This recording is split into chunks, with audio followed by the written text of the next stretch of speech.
അസ്സലാമു അലൈക്കും, welcome to my channel. അപ്പം നമുക്ക് ഇന്ന് അടിപൊളിയായിട്ടുള്ളൊരു പഴംപൊരി ഉണ്ടാക്കിയാലോ.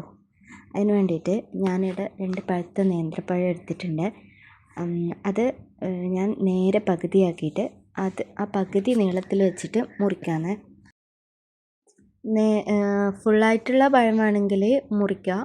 ഞാനിപ്പോൾ പകുതി വെച്ചിട്ട് 3 പീസാക്കിയിട്ടാണ് ഉള്ളത്. അപ്പോൾ നമുക്ക് പഴം മുക്കി പൊരിക്കാനുള്ള മാവ് റെഡിയാക്കാം. ഒരു പാത്രം എടുത്തിട്ട് 250 ml കപ്പിൽ 1 കപ്പ് മൈദപ്പൊടി ഇട്ട് കൊടുത്തിന്. പിന്നെ ഒരു 1/4 ടീസ്പൂണിൻ്റെ അടുത്ത് ഉപ്പിട്ട് കൊടുത്തിന്. ഉപ്പ് കൂടി പോകണ്ട, 1/4 ടീസ്പൂണിൻ്റെ അടുത്ത് മതി. പിന്നെ 3 ടേബിൾ സ്പൂൺ പഞ്ചസാര ഇട്ട് കൊടുക്കുക. മധുരം കുറച്ച് മതി എന്നുണ്ടെങ്കിൽ 2 ടേബിൾ സ്പൂൺ പഞ്ചസാര മതിയാവും.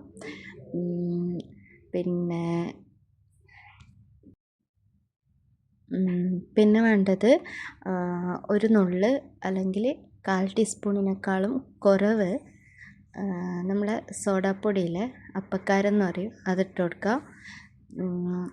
പിന്നെ ഒരു 1/4 ടീസ്പൂണ് ഏലക്കായ് പൊടിച്ചത്. ഇത്രയും ഇട്ടിട്ട് ഞാനാദ്യം 1/4 കപ്പ് വെള്ളം എടുത്തിട്ട് ഒഴിച്ചിട്ടൊന്ന് കലക്കി നോക്കുന്നുണ്ട്. അപ്പോൾ ഇത് മിക്സ് ആയ ശേഷം ഇത്തിരിയും കൂടി വെള്ളത്തിൻ്റെ ആവശ്യമുണ്ട്. അപ്പോൾ ഒരു 1/4 കപ്പോളം വെള്ളം കൂടി ഞാൻ ഒഴിച്ചു കൊടുത്തിന്. അപ്പോൾ നല്ലോണം ഇളക്കി മിക്സാക്കി കൊടുക്കുക.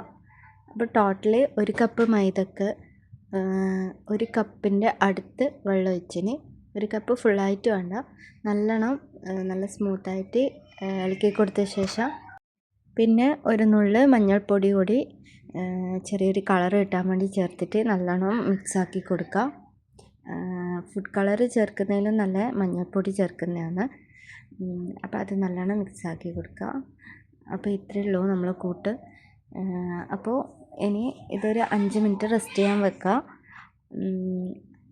അതിന് ശേഷം ഒരു പാൻ അടുപ്പത്ത് വെച്ചിട്ട് ചൂടായാൽ അതിലേക്ക് നമ്മൾ സൺഫ്ലവർ ഓയിൽ ഒഴിച്ചു കൊടുക്കുക. വെളിച്ചെണ്ണയിൽ പൊരിക്കുന്നുണ്ടെങ്കിൽ അങ്ങനെയും പൊരിക്കുക. വെളിച്ചെണ്ണയിൽ പൊരിക്കുന്നവരാണ് ടേസ്റ്റ് കൂടുതലുണ്ടാവുക. അപ്പോൾ നമ്മൾ പീസാക്കി വെച്ച പഴയില്ലേ, അത് ഓരോന്നായിട്ട് ഈ മാവിൽ മുക്കിയിട്ട് നമ്മൾ ചൂടായ എണ്ണയിലേക്ക് ഇട്ട് കൊടുക്കുക.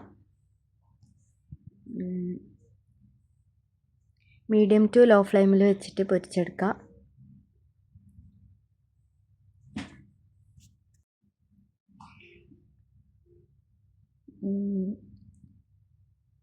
ഇപ്പം ഒരു സൈഡ് നല്ല പൊരിഞ്ഞ് വരുന്ന സമയത്ത് നമുക്ക് തിരിച്ചിട്ട് കൊടുക്കാം.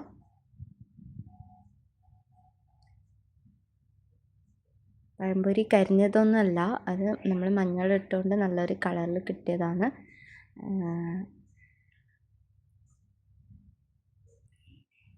നല്ല ക്രിസ്പാണ്, എന്നാൽ നല്ല അടിപൊളിയായിട്ട് വെന്തും കിട്ടിയിട്ടുണ്ട്. നമുക്ക് ബാക്കിയുള്ളതും കൂടി ഇങ്ങനെ തന്നെ പൊരിച്ചെടുക്കാം.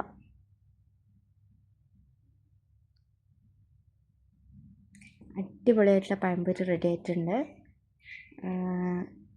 എന്തായാലും എല്ലാവരും ഈ ഒരു രീതിയിലും കൂടി ഒന്ന് പഴംപൊരി ട്രൈ ചെയ്ത് നോക്കണം.